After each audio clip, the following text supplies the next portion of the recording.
তো বাদর গিরগিটি আবারও মুখোমুখি হয়েছে, তবে এবার তারা একে অপরের শত্রু না, বরং তারা একত্রে পৃথিবীর সবথেকে শক্তিশালী সবথেকে শক্তিশালী না, তারা একত্রে এক কুখ্যাত শক্তিশালী নিষ্ঠুর জন্তুর মুখোমুখি হতে চলেছে। বাই দ্য ওয়ে, এই ভিডিওতে আমি বাদর গিরগিটির রোম্যান্স থেকে শুরু করে কিছু কন্ট্রোভার্সিয়াল টপিক নিয়ে আলোচনা করব, যেটার কারণে হয়তো আমার মৃত্যুদণ্ড বা যাবজ্জীবন কারাদণ্ড হতেই পারে। সো আর ফার্দার সময় নষ্ট করছি না। হে গাইজ, আর এই ভিডিওতে আমি Godzilla x Kong the new empire সিনেমাটাকে সম্পূর্ণ এক্সপ্লেইন করব। গল্পের শুরুতেই আমরা কংকে দেখতে পাই যে হলো আর্থের মধ্যে রয়েছে।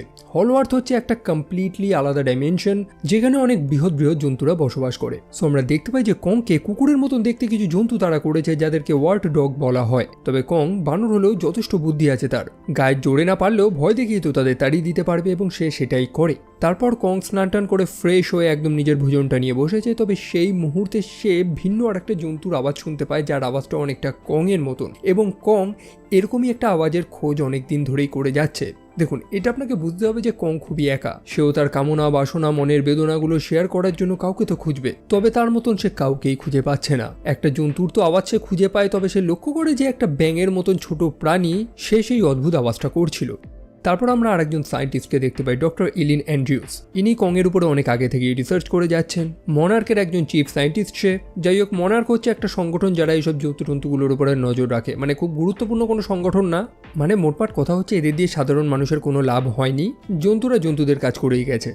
সো যাই হোক, ডক্টর অ্যান্ড্রিউস সে সেই জন্তুগুলোর পক্ষে, মানে গর্জিলা বলুন, কং বলুন বা অন্যান্য জন্তুরা বলুন, তারা যতই তোলপাড় করুক, ধ্বংসমংস করে দিক, ডক্টর অ্যান্ড্রিউস এই জন্তুগুলোরই পক্ষে। সে মনে করে যে এই প্রকৃতির যে অর্ডারটা রয়েছে, যে ব্যালেন্সটা রয়েছে, এটাকে গর্জিলা বজায় রেখেছে। এবং গল্পের শুরুতেও তো আমরা এরকমই একটা দৃশ্য দেখলাম। সাইলা নামক সেই জন্তুটা রোমে এক বড় তোলপাড় শুরু করেছে, এবং অন্যদিকে পৃথিবীর রকওয়ালা গর্জিলা চলে যায় সেই জন্তুটার সাথে লড়াই করার জন্য। দেখুন, মাটির উপরে দুনিয়ায় গর্জিলার রামরাজত্ব চলছে, এবং সে চায় না যে অন্য কোনো জন্তু এসে সেখানে রাজত্ব করুক। অন্যদিকে এই সাইলা নামক এই জন্তুটা লিটারালি একটা দুমুখো সাপ। আমরা গডজিলা কিং অফ দ্য মনস্টারে দেখেছিলাম লাস্টে, যে গডজিলা যখন সেই কিং গিদোরাকে হারানোর পর মনস্টারদের রাজাতে পরিণত হয়, তখন এই জন্তুটা গডজিলার দাসত্ব স্বীকার করে নেয়। উল্টে এখন সে আবার গডজিলার সাথে লড়তে চলে গেছে, মানে কতটা বেইমান। যাই হোক, সেই লড়াইটা বেশিক্ষণ চলে না। 1 মিনিটের মধ্যে গডজিলা সেই জন্তুটাকে তার অকাতটা দেখিয়ে দেয়। দেখুন, গডজিলাকে হারানো অত সম্ভব, যে হারাতে পারতো সেই কিং গিদোরা, তার গল্প তো এই ওয়ার্নার ব্রোস অনেক আগেই শেষ করে দিয়েছে। আমি জানি না যে অত বড় জন্তুটার গল্প এটা আগে কেন শেষ করলো। তো যাই হোক, গডজিলার এখন অত বড় কোনো প্রতিদ্বন্দ্বী নেই, তার একারই রাজত্ব চলছে। উপরন্তু তার কাছে রয়েছে সেই ক্ষেপণাস্ত্র, তার অ্যাটমিক ব্রেথ, যেটাকে লিটারালি সে স্প্যাম করে বেড়ায়। মানে ওই যে ভিডিও গেমে হ্যাকার হয় না, যাদের কাছে এইম বোর্ড থাকে, এলো পাথারি গুলি চালাতে থাকে, সেগুলোকে স্প্যাম করতে থাকে। সো গডজিলার অ্যাটমিক ব্রেথটাও সেম হয়ে গেছে। যখন মুড হচ্ছে, যার উপরে ইচ্ছে করছে, সেই অ্যাটমিক ব্রেথ মেরে দিচ্ছে। মানে লিটারালি একটা ওপি ক্যারেক্টার, বিনা হ্যাকেই একখানা ওভারপাওয়ার্ড ক্যারেক্টার সে। যাই হোক, লড়াই করার পর গডজিলা চলে যায় বিশ্রাম নেওয়ার জন্য। তার নতুন একটা বিশ্রাম নেওয়ার জায়গা হয়েছে সেই কলোসিয়াম, যেখানে একটা ছোট্ট বিড়ালের মতন সে ঘুমায়। জিনিসটা দেখতে খুব কিউট লাগলো, আমার একদমই কিউট লাগেনি। বিশেষ করে যদি আপনি গ্রাউন্ড লেভেলে জিনিসটাকে নিয়ে চিন্তা করেন, তো সেই স্থানের মানুষদের কথা চিন্তা করুন, যে একটা অত বড় জন্তু কলোসিয়ামের মধ্যে ঘুমাচ্ছে। যাই হোক, সেই ভিন্ন দুনিয়ার কথা আলোচনা করা যাক, যেটা হচ্ছে হলো আর্থ। এই হলো আর্থের সায়েন্সটাকে ধীরে ধীরে আপগ্রেড করা হয়েছে। আপনি যদি এই মনস্টারভার্সের প্রথম দিকের সিনেমাগুলো দেখেন, যেমন কং, স্কাল আইল্যান্ড, যেখানে হলো আর্থের এক্সপ্লেনেশন আলাদা ছিল। হলো আর্থ বলতে তারা বুঝিয়েছিল যে এই মাটির নিচেই একটা ফাঁপা দুনিয়া, যেখানে অন্যান্য জন্তুরা বসবাস করে, এবং পরে সেটাকে চেঞ্জ করে তারা একটা অল্টারনেট ডাইমেনশন বানিয়ে দিয়েছে, যেটা অনেকটা মেক সেন্স করে। কারণ মাটির নিচে যদি এত বড় বড় জন্তুরা থাকতো, তাহলে মানুষরা অনেক আগেই জানতে পেরে যেত, তাই না? সো যাই হোক, সেই হলো আর্থে মনার্কের একটা আউটপোস্ট রয়েছে। তো আউটপোস্ট নাম্বার 1-এ তারা কিছু সাইসমিক অ্যাক্টিভিটি লক্ষ্য করতে পেরেছে। তাদের কাছে কিছু সিগন্যাল এসেছে, যেটা একদমই নর্মাল না। এখন এটা তাদের হার্ডওয়্যারের সমস্যা হতেই পারে, তারা ব্যাপারটাকে সিরিয়াসলি নেয় না। ডক্টর অ্যান্ড্রিউসের কাছেও সেই রিপোর্টটা আসে যে সেই হলো আর্থে একটা অ্যাক্টিভিটিস হয়েছে। তাদের কাছে এরকম কিছু সিগন্যাল এসেছে, এটা জানার জন্য তাদের একটা সার্ভে টিম পাঠানোর প্রয়োজন। যাই হোক, যে স্থানে সেই জিনিসটা ঘটেছে, সেই স্থানে আবার কং বিরাজ করে, মানে সেই স্থানটা হচ্ছে কংয়ের শিকার করা এলাকা।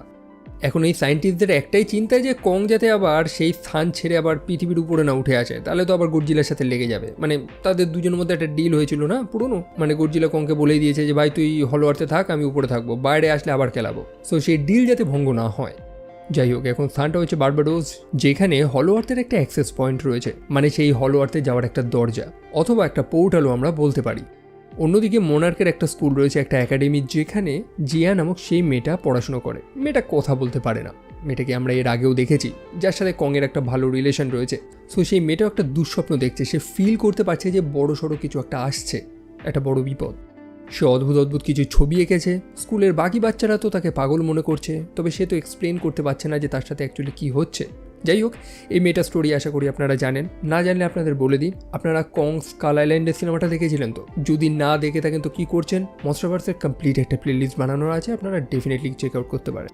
সো সেই স্কাল আইল্যান্ড যেখানে আমাদের কং বসবাস করতো, একটা ঝড়ের কারণে সম্পূর্ণ আইল্যান্ড ধ্বংস হয়ে গেছে। তারপরেই তো কংকে সেখান থেকে সরিয়ে অন্য জায়গায় আনা হয় এবং সেইখানে মানুষদের কিছু ট্রাইব বসবাস করতো, মানুষদের কিছু প্রজাতি যাদেরকে ইউই ট্রাইব বলা হতো এরা। সো সেই ট্রাইবেরই একটা সদস্য হচ্ছে জিয়া।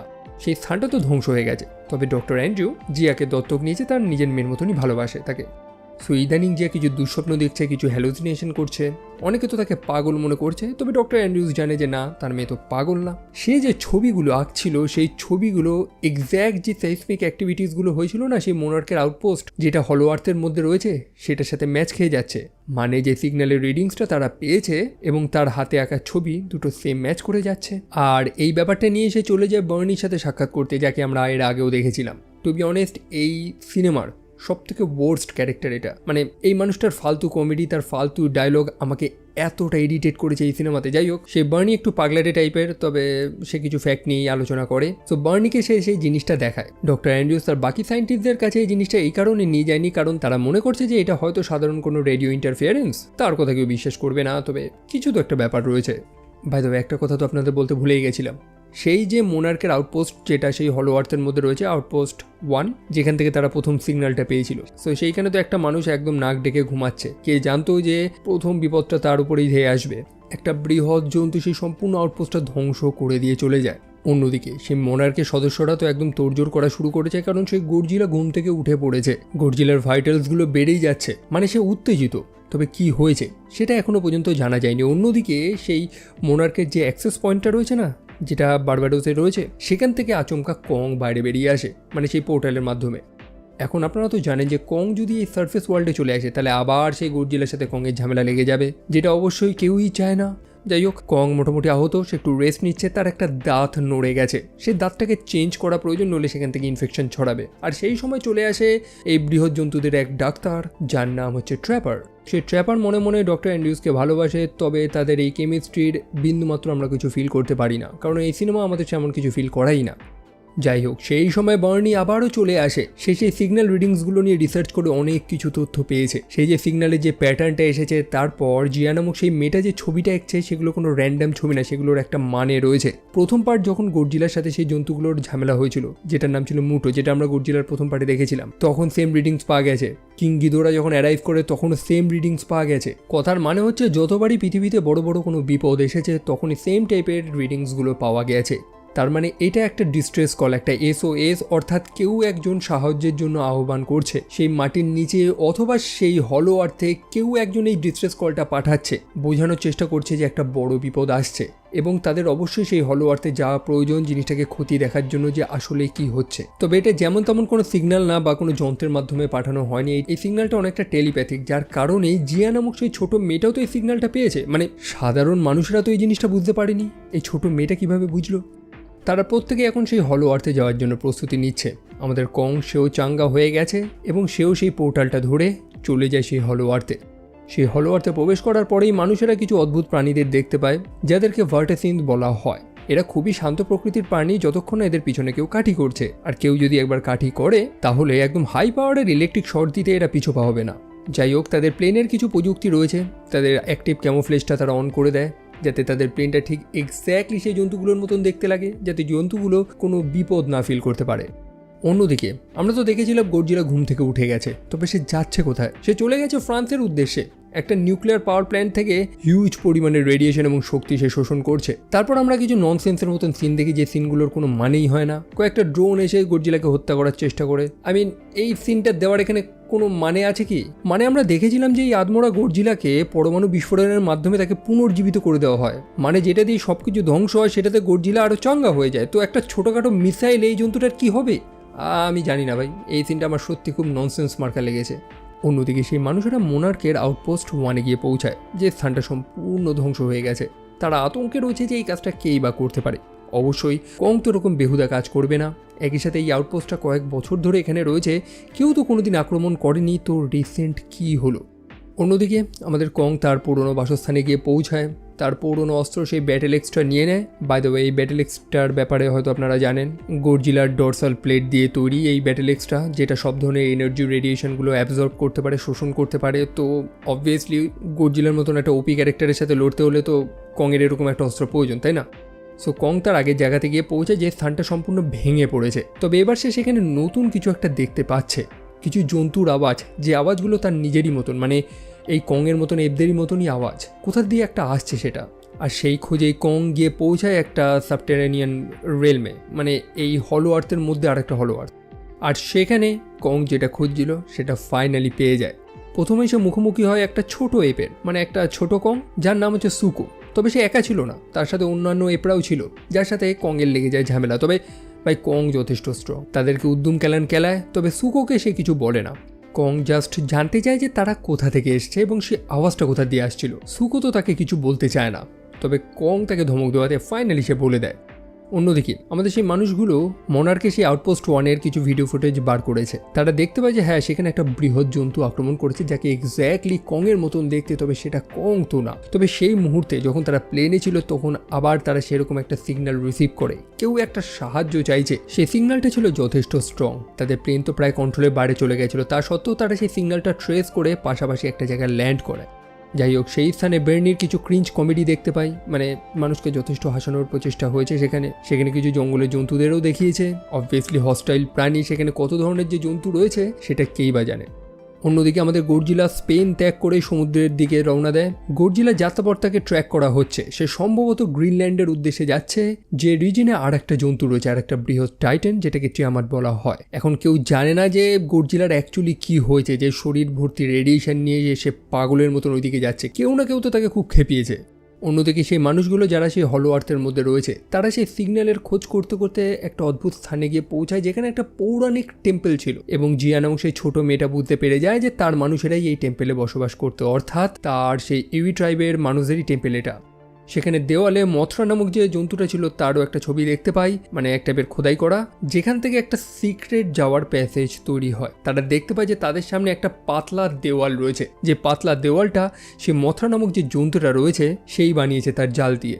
সো সেই পাতলা দেওয়াল ছেদ করে তারা একটা ভিন্ন দুনিয়াতে গিয়ে প্রবেশ করে, যে দুনিয়াটা বার্নির কাছে একটা স্বপ্নের মতো। অন্যদিকে কংয়ের সাথে তো রয়েছে সেই ছোট কং, অর্থাৎ সেই সুকো, যে মনে মনে একটা ফোন দিয়ে এটে বসে আছে। সে কংকে নিয়ে একটা জলাশয়তে চলে যায়, যেখানে একটা বড় জন্তু রয়েছে, যেটার নাম হচ্ছে ড্রন ভাইপার। তবে কং তো সেটা জানতো না। সুকো ভেবেছিল যে সেই জন্তুটা হয়তো কংকে মেরে দেবে এবং সুকো একদম ফ্রি হয়ে যাবে, তবে সেটা তো আর হয় না। কং লিটারালি সেই জন্তুটাকে মেরে দেয়, ঠিক সেম সিন যেমনটা আমরা সেই কং স্কাল আইল্যান্ডে দেখেছিলাম। এবং আমি সত্যি জোর গলায় বলতে পারি, এই সম্পূর্ণ মনস্টারভার্সের যতগুলো সিনেমা আছে তার মধ্যে কং স্কাই আইল্যান্ড আমার সব থেকে সেরা লেগেছিল। যাই হোক, কং সেই জন্তুটাকে হত্যা করে দেয় এবং তার মাংসটা খাওয়া শুরু করে। তবে সে একা খায়নি, সুকোকেও দিয়েছে। সুকো আস্তে আস্তে বুঝতে পারে যে না, কং তো খারাপ না, বরং সে ভালো। অন্যদিকে আমাদের গডজিলা সেই আর্টিক রিজনের দিকে এগোচ্ছে, সেই বরফের দুনিয়া। সেখানে তো আর এক বৃহৎ একটা জন্তু রয়েছে, যেটার নাম হচ্ছে টিয়ামাত। তবে অবভিয়াসলি গডজিলা তাকে হারিয়ে দেয়। দেখুন, এই জন্তুটা যেমন তেমন কোনো জন্তু না, ঠিক আছে? এটাকে মেসোপটেমিয়ান মাইথোলজিতে ওয়াটার গডেস বলা হয়। একই সাথে এই জন্তুটা অনেক বড়, অনেক টেরিটোরিয়াল, অনেক হিংস্র, এবং তার শরীরে সে প্রচুর পরিমাণে এনার্জি স্টোর করে রাখে, মানে বলতে পারেন একটা বড় ব্যাটারি সেটা। তবে ভাই, এই প্রাণীটা তো মানুষদের কোনো বাস দেয়নি। গডজিলা সিম্পলি গেল, প্রাণীটাকে হত্যা করলো, তার শরীর থেকে এনার্জিগুলো অ্যাবজর্ব করে নিল, সেখান থেকে চলে গেল। এই প্রাণীটাকে হত্যা করার কোনো মানেই আমি দেখছি না এখানে। ভাই, সে কয়েক হাজার কিলোমিটার দূরে রয়েছে, নিজের চরকায় তেল দিচ্ছে। আর সবচেয়ে বড় কথা, এই প্রাণীটা যথেষ্ট স্ট্রং একটা পাওয়ারফুল ক্যারেক্টার, যাকে নিয়ে একটা আলাদা সিনেমা বানানো যেত। তবে গডজিলার মুড হয়েছে, কারোর কিছু করার নেই। জাস্ট মুড হয়নি, বরং গডজিলা কিছু না কিছু তো একটা সেন্স করেছে। সেই যে ডিস্ট্রেস সিগন্যালটা, যেটা হলো আর্থ থেকে এসেছে, যেটা মানুষরাও পেয়েছে, জিয়া নামক সেই বাচ্চা মেয়েটাও পেয়েছে, সেটা গডজিলাও পেয়েছে। একটা বড় বিপদ আসছে এবং গডজিলা নিজেকে রিচার্জ করছে সেই লড়াইয়ের জন্য। এখন রিচার্জের জন্য তো ব্যাটারি প্রয়োজন, এবং সেই জন্তুটার মতন ভালো ব্যাটারি আর কি হতে পারে। যাই হোক, অন্যদিকে সেই মানুষেরা সেই হলো আর্থে একটা স্থানে গিয়ে পৌঁছায়, সেই বৃহৎ টেম্পলটা যেখানে রয়েছে, যেটার নাম হচ্ছে ম্যালেঙ্কা, এবং এখান থেকে সেই সিগন্যালটা পাঠানো হয়েছে। এখানে এই ইউই ট্রাইবের মানুষেরা বসবাস করে, যারা আবার মুখে কথা বলে না, তারা টেলিপ্যাথির মাধ্যমে কথা বলে। সেই কারণেই তো আমরা জিয়াকে দেখতে পাই, সে কথা বলে না। সো তাদের যে লিডার ছিল সে জিয়াকে স্পর্শ করেই বুঝে গেছে যে না, তার সাথে থাকা এই মানুষগুলো, বিশেষ করে ডক্টর অ্যান্ড্রু জিয়াকে দত্তক নিয়েছে। সো তারা বুঝে যায় যে না, এই মানুষগুলো ভালো, এরা এখানে কোনো ক্ষতি করতে আসেনি। অন্যদিকে কং এবং সুকো তারা তো জার্নি করছে এবং তাদের যাত্রা পথে আমরা একটা বৃহৎ জন্তুর কঙ্কাল দেখতে পাই, যেটা নিয়ে ফ্যান্সের মধ্যে অনেক ডিবেটও রয়েছে যে এটা কোন জন্তু। আমিও রিয়েলি জানি না, কারণ অবভিয়াসলি এই সিনেমাতে এটাকে ক্লিয়ার করা হয়নি, কিন্তু জন্তুটার সাইজ এতটা বড় যে তার কঙ্কালের কাছে কংকে কত ছোট লাগছিল। তবে কংয়ের তো কোনো ধারণাই নেই যে সেই ছোট সুকো তাকে কোন ভয়ানক জায়গায় নিয়ে যাচ্ছে। সেই মানুষগুলো বর্তমানে ইউই ট্রাইবের সেই টেম্পেলের মধ্যে রয়েছে, যেখানে দেওয়ালে খোদাই করে সব অতীতের গল্পগুলো লেখা রয়েছে, যে অতীতে যে বড় যুদ্ধটা হয়েছিল। একটা সময় যেমন সারফেস ওয়ার্ল্ড অর্থাৎ মাটির উপর এবং মাটির নিচে দুনিয়ার মধ্যে শান্তি বিরাজ ছিল, তবে এখানে আর একটা বানরের কথা উল্লেখ রয়েছে যার নাম হচ্ছে স্কার কিং, যে গডজিলার এগেনস্টে যুদ্ধ ঘোষণা করে। একটা বড় যুদ্ধ হয় গডজিলার সাথে, তবে অবশেষে গডজিলা স্কার কিং এবং তার দলকে সেই হলো আর্থের মধ্যেই আটকে রেখে দেয় এবং পরে কং নিজে সেই স্কার কিংকে দেখতে পারে। সেই ছোট সুকো কংকে সেই অদ্ভুত একটা স্থানে নিয়ে যায়, ভলক্যানিক একটা এরিয়া, যেখানে তার মতনই বহু এপরা যারা গোলামি করছে এবং তাদের উপরে থাকা অন্যান্য কিছু এপ যারা তাদের উপর অত্যাচার করছে। তবে আমাদের কং, যার মনে সত্যি কোনো ভয় নেই, মানে লিটারালি সে গডজিলার সাথে লড়েছে, ভয়টার মন থেকে উঠে গেছে তার। সে ভেবেছে যে কেই বা এদের বস হবে এবং তখন সে স্কার কিংকে নিজের চোখের সামনে দেখতে পায়, যাকে দেখতে সত্যি খুবই হরিফিক, মানে সত্যি ভয়ানক ছিল। তবে ওই যে একটা কথা আছে না, ফুটো কলসি বাজে বেশি, এটার মানেটা একদম ভিডিও শেষেই বুঝতে পেরে যাবেন। যাই হোক, স্কার কিং তো সেখানে নিরীহ এপগুলোর উপর অত্যাচার করছে, তবে এপদের ফেরেস্তা কং সেগুলো তো আর হতে দিতে পারে না। স্কার কিং এর সাথে লেগে যায় তার একটা বড় ঝামেলা। স্কার কিং এর কাছে রয়েছে একটা উইপ্লাশ, যেটার কারণে কং এর হাতটা অনেকটা ড্যামেজ হয়। তবে কং অত সহজে তো হার মারবে না, স্কার কিংকে লিটারালি পায়ে পা রেখে টেক্কা দিচ্ছিল। তাই অবশেষে স্কার কিং আচমকা চিটিং করে বসে। নিজে তো লড়তে পারছে না, সেই কারণে সে একটা বৃহৎ জন্তুকে বন্দি করে রেখেছে, তাকে আদেশ দেয় কংয়ের উপরে আক্রমণ করার জন্য। আর সেই বৃহৎ জন্তুটা আর কেউ না, সেটা হচ্ছে শিমো। স্কার কিং এর হুইপ্লাশের মধ্যে একখানা ছোট ক্রিস্টাল রয়েছে, যেটা দেখে শিমো ভয় পেয়ে যাচ্ছে এবং এই সিরিজে এটাও এক্সপ্লেন করা হয়নি যে সেই ক্রিস্টালটা আসলে কি, কেন শিমো সেটা দেখে ভয় পেয়ে যাচ্ছে। বাই দ্য ওয়ে, এই শিমো কিন্তু একটা ভয়ানক ক্যারেক্টার, মানে লিটারালি গডজিলাকে টেক্কা দেওয়ার মতন একটা ক্যারেক্টার। সে প্রথমত সে অনেক এনশিয়েন্ট, অনেক পুরনো, বলতে গেলে গডজিলারও আগে, এবং এর কারণেই একটা সময় পৃথিবীতে আইস এজ এসেছিল, মানে বরফের যুগ। যাই হোক, সেটা নিয়েও আমরা আলোচনা করব। সো এই শিমো সেই ক্রিস্টালটা দেখে ভয় পেয়ে যায়। সো অনেকে বলে যে সেই ক্রিস্টালটার মাধ্যমে এক টাইপের হাই পিচ সাউন্ড তৈরি হয়, যেটা হয়তো সেই শিমো সহ্য করতে পারে না, তার কষ্ট হয়, অথবা সেটা শিমোরই শরীরের কোনো একটা অংশ, তারই পিঠের একটা শার্টস, একটা ক্রিস্টাল, যেটা দেখে স্কার কিং তাকে ভয় দেখায়। তো নানান পসিবিলিটিস হতে পারে। আপনার কি মনে হয় সেটা ডেফিনেটলি কমেন্ট সেকশনে জানাবেন। যাই হোক, সেই শিমো এতটা পাওয়ারফুল, তার আইস ব্রেথ, মুখ থেকে বরফ বেরোচ্ছে ভাই, যেটা লিটারালি কংকে একটা ফ্রস্ট বাইটের আঘাত দিচ্ছে। সো কংয়ের তখন কি করা উচিত? সেখান থেকে পালানো উচিত, আর সে সেটাই করে, কোনো মতে নিজের যান বাঁচিয়ে পালায়। তবে এতক্ষণ যে জিনিসগুলো হচ্ছিল, কং যে সেই স্থানে গিয়ে পৌঁছালো, সব জিনিস এগুলো একটা ভবিষ্যৎবাণীরই অংশ। সেই ইউই ট্রাইবের মানুষেরা সেই জিনিসটা অনেক আগেই লিখে রেখেছিল যে এই জিনিসটা হবে। সেই যে স্কার কিং, সে আবারও সেই আন্ডারওয়ার্ল্ড থেকে বাইরে বেরিয়ে আসবে মানুষদের দুনিয়া অর্থাৎ মাটির উপরে দুনিয়াটাকে জয় করার জন্য। তবে এবার এই যুদ্ধে গডজিলা একা থাকবে না, তাকে সাহায্য করবে গডজিলার পুরনো বন্ধু মথরা, যে অবশ্যই মারা গিয়েছিল। আমরা দেখেছিলাম কিং গিদোরা মেরে দিয়েছিল, তবে তাকে পুনর্জীবিত করা হবে এবং এই লড়াইয়ে এই ইউই ট্রাইবের মানুষদের বাঁচাবে আরেকজন ইউই ট্রাইবের মেম্বার, যে স্কাল আইল্যান্ড থেকে এসেছে। সেটা আর কেউ না, অবশ্যই জিয়া নামক সেই ছোট বাচ্চা মেয়েটা। মানে এই প্রত্যেকটা জিনিস অনেক আগে থেকেই সেখানে লেখা ছিল। যাই হোক, আমাদের কং তো কোনো মতে পালায়। আমাদের ছোট্ট সুকো, সে কিন্তু কংকে এবার সাহায্য করে, কারণ জানে যে কং ভালো। তবে কংয়ের হাতটা যথেষ্ট ড্যামেজ হয়েছে, সেটার একটা চিকিৎসা প্রয়োজন। অন্যদিকে ম্যালেঙ্কা নামক সেই স্থানে ইউইদের সেই গ্রামে মানুষেরা কিছু অদ্ভুত জিনিস দেখে একেবারেই অবাক, যে সেখানে গ্র্যাভিটেশনাল ফোর্স ভিন্নভাবে কাজ করে। মানে মাধ্যাকর্ষণ শক্তি বলতে আমরা যেটা বুঝি, সেটা সেখানে সেরকমভাবে কাজ করে না। সো যেখানে ওজনের ব্যাপার নেই, সেখানে রাতোরাত একটা পিরামিড তৈরি করে দেওয়া তাদের পক্ষে নর্মাল ব্যাপার। সো সেটারই সৎ ব্যবহার করে থাকে সেই মানুষগুলো। যাই হোক, কিছু সময় পরেই আহত কং সেখানে চলে আসে, যার হাতের তো চিকিৎসা প্রয়োজন, এবং তখন সেখানে আমরা মোনার্কের প্রজেক্ট পাওয়ার হাউস নামক একখানা প্রজেক্টের ব্যাপারে জানতে পারি, যে প্রজেক্টটা বন্ধ করে দেওয়া হয়েছে। অ্যাকচুয়ালি দেখুন, কং তো গডজিলার সাথে লড়েছে, মেকা গডজিলার সাথে লড়েছে, তো মানুষও বুঝে গেছে যে না, কংয়ের থেকেও শক্তিশালী কিছু আছে, তো কংকে আরও একটু শক্তিশালী বানানোর প্রয়োজন। দেখুন, বিশেষ করে কং হচ্ছে একটা বানর, সে কীভাবে চিন্তা করে আমরা জানি। অন্যদিকে গডজিলা, তার মাথায় কী চলে কেউ জানে না, কখন মাথা বিগড়ে যাবে সেটাও আমরা জানি না। যার প্রমাণ আমরা গডজিলা -1 সিনেমাতে দেখেছিলাম। বাই দ্য ওয়ে, গডজিলা -1 ভিডিওটা যদি আপনারা এখনও না দেখে থাকেন তো কি করছেন, চুপচাপ দেখে আসুন, লিঙ্ক আমি ডিসক্রিপশনে দিয়ে দিচ্ছি। সো সেই মোনার্ক কংকে আরও পাওয়ারফুল বানানোর জন্য তার জন্য একটা গান্টলেট বানিয়েছিল, যেটার নাম হচ্ছে বিস্ট। বিস্ট মানে জন্তু, তবে সেই বিস্টের একটা ফুল ফর্ম রয়েছে, সেটা হচ্ছে বায়ো এনহেন্সড অ্যানাটমিক সেইসমিক থান্ডার। সেটা কংয়ের জাস্ট ঘুষির পাওয়ারটা বাড়াবে না, তার হাতে যে ক্ষতটা রয়েছে সেটাকেও হিল করে দেবে। তবে বড় বিপদ হচ্ছে সেই স্কার কিং, সে তো সেই স্থানের উদ্দেশ্যেই আসছে। স্কার কিংয়ের চ্যালাপোলারা দেখে নিয়েছে যে সেখান থেকে একটা এক্সিট পয়েন্ট রয়েছে। অ্যাকচুয়ালি সেই ইউই ট্রাইবের মানুষেরা যেখানে বসবাস করে, যে স্থানটার নাম হচ্ছে ম্যালেঙ্কা, সেখান থেকে পৃথিবীতে যাওয়ার অনেকগুলো এক্সিট পয়েন্ট রয়েছে বা অনেকগুলো পোর্টাল রয়েছে, যেটার মাধ্যমেই তারা এই মাটির নিচে এবং মাটির বাইরের দুনিয়ার সাথে কানেকশনটা রেখেছে। যাই হোক, কং চলে যায় সেই এক্সিট পয়েন্ট ধরে গডজিলাকে ডাকার জন্য, কারণ সে তো অবশ্যই জানে যে এই লড়াই সে একা জিততে পারবে না। তবে গডজিলা সে তো আর জানে না যে কং সাহায্য চাইতে এসেছে। তাদের মধ্যে একটা ডিল হয়েছিল না যে কং এই মাটির বাইরের দুনিয়া আর আসবে না, তবে সে তো চলে এসেছে। গডজিলা বিলে, এই বেটা তুই আবার এসছিস। সেখানে লেগে যায় দুই পক্ষের মধ্যে চরম লড়াই। গডজিলা তো লিটারেলি কংকে একটা সুপ্লেক্স দিয়ে দেয়। মানে আপনি যদি ভেবে থাকেন যে সে তো গিরগিটি লড়বে কি করে হাতাহাতি, তবে আপনি ভাই সত্যি ভুল। যদিও বলা বাহুল্য, গডজিলার ক্লাসিক সিনেমাগুলো যদি আপনারা দেখেন তো এরকম বহু উদ্ভট কাজ করতে দেখবেন আপনি গডজিলাকে। সো তারই প্রবলি একটা রেফারেন্স এখানে আমরা পেয়েছি। অন্যদিকে কং হাতে সেই গানলেট পেয়ে ভেবে তো ছিল যে গডজিলাকে সে হারিয়ে দেবে, তবে না ভাই, পসিবল না এটা। তবে সময় মতন সেই মথরা এসে গডজিলাকে আটকে দেয়। মথরা অর্থাৎ গডজিলার সেই পুরনো বন্ধু। আসলে সেই ইউই ট্রাইবের মানুষেরা নানান তন্ত্র সাধনা করে সেই জিয়া নামক বাচ্চাটার সাহায্যে মথরা নামক সেই জন্তুটাকে পুনর্জীবিত করে দেয় এবং সে গিয়ে গডজিলা এবং কংয়ের ঝামেলা থামিয়ে দেয়। মানে বেসিক্যালি তাদের এখন ঝামেলা করে লাভ নেই, কারণ একটা বড় বিপদ আসছে, তাদের দুজনকে আবার একত্রে লড়াই করতে হবে। সো তারা সময় মতন সেই স্থানে গিয়ে পৌঁছায়। স্কার কিংয়ের সাথে তাদের লড়াই হয় সেই হলো আর্থের মধ্যেই। যেমনটা বললাম, সেই গ্রামে সেখানকার গ্র্যাভিটি এক ভিন্নভাবে কাজ করে, যেটা সায়েন্স আমার মাথার উপর দিয়ে গেছে। আমি জানি না এত বেফালতু অহেতুক সায়েন্স দেওয়ার মানেটা কি। যাই হোক, সেই মানুষগুলো সেখানকার গ্র্যাভিটি একদম জিরো করে দেয়, শূন্য মাধ্যাকর্ষণ শক্তি, সবাই হাওয়ায় ভেসে লড়াই করা শুরু করে। এখানে তেমন এক্সপ্লেন করার মতন কিছুই নেই, কারণ জাস্ট কয়েকটা জন্তু লড়াই করছে এখানে। বাট সেই জিরো গ্র্যাভিটি অল্প কিছু সময়ের জন্য স্টে করে, পরে আবার সেটা নর্মাল হয়ে যায় এবং সেখানে একটা পোর্টাল ছিল, যেটার মাধ্যমে সেখানে থাকা প্রত্যেকটা জন্তু, I mean Kong, Godzilla, Skar King এবং শিমো, তারা প্রত্যেকে সার্ফেস ওয়ার্ল্ডে গিয়ে পৌঁছায়। সার্ফেস ওয়ার্ল্ড বলতে স্থানটা ছিল ব্রাজিল, রিও ডি জেনেরো।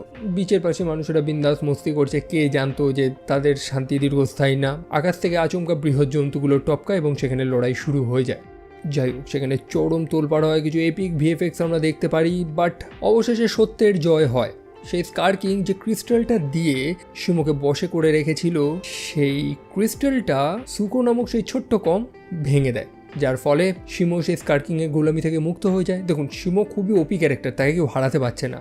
সে প্রথমেই এসে সেই গোটা শহরের পরিবেশটা চেঞ্জ করে দিয়েছিল তার আইস ব্রেথ দিয়ে। বড় ডেঞ্জারাস একটা ক্যারেক্টার, তো তার আগে একটা ব্যবস্থা করা প্রয়োজন। তো সেই ক্রিস্টালটা ভেঙে যাওয়ার পর সে আর কারোর গোলামি মানবে না। গডজিলার আদর্শ শুনে সে পাল্টা স্কার কিং এর উপরেই আক্রমণ করে এবং স্কার কিং এর সাথে যেটা হয় না, সেটা লিটারালি লাস্টে চোখে দেখা যাচ্ছিল না। মানে প্রথম থেকে এমনভাবে দেখানো হয়েছে, সিনেমার ট্রেলারে যেমনভাবে দেখানো হয়েছে যে না ভাই, ভয়ানক একটা ভিলেন আসতে চলেছে যে একটা টাপ লেভেলের ফাইট দেবে, বাট কিছুই দেখি না। লাস্টে স্কার কিংকে নিয়ে ক্যাচ খেলা হচ্ছে। শিমো স্কার কিংকে জমি দেয় এবং কং সেটা ভেঙে চুরে টুকরো টুকরো করে দেয়। মানে লিটারালি এটা কি ক্যারেক্টার আমি জানি না।